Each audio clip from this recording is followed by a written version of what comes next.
warring states. We've learned about several different countries that are to be united by strong kings. King Nama made Upper and Lower Egypt into one country.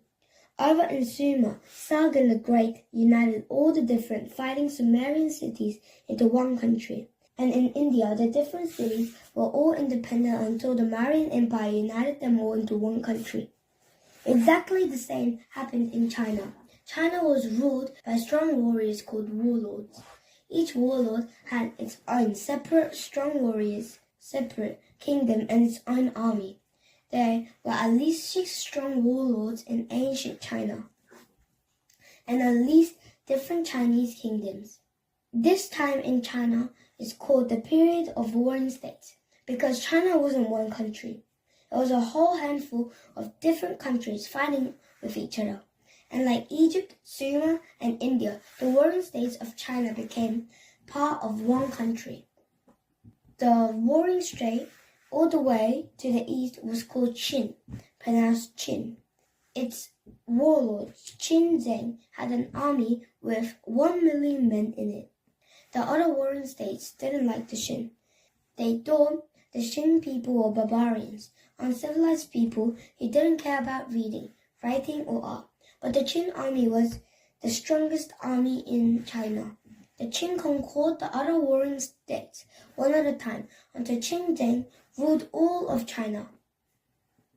Qin Zheng became the first emperor of all China, and his new united country was named after Qin Zheng and his tribe. The word China comes from the word Qin. Qin Zheng knew that the conquered warlords would try to rebel against him. So he forced all the warlords and former rulers of the warring states to move into his capital city. As long as they lived near him, he could keep an eye on them and make sure they weren't planning to overthrow him. He took all their weapons away, melted them down, and turned the metal into 12 enormous statues, which he put in his own palace. He built wide, straight roads so that his soldiers could travel quickly to fight anyone who might rebel against him.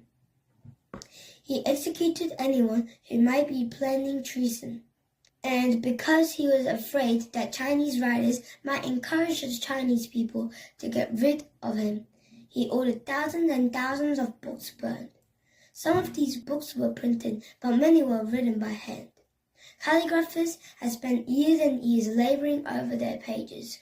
But Qin Zheng didn't care. He wanted those books destroyed so that no one could get rebellious ideas from them.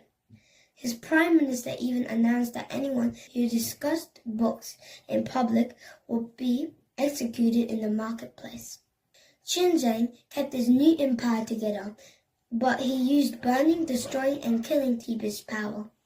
And even though he gave his name to the country of China, many Chinese people despised him for his cruelty.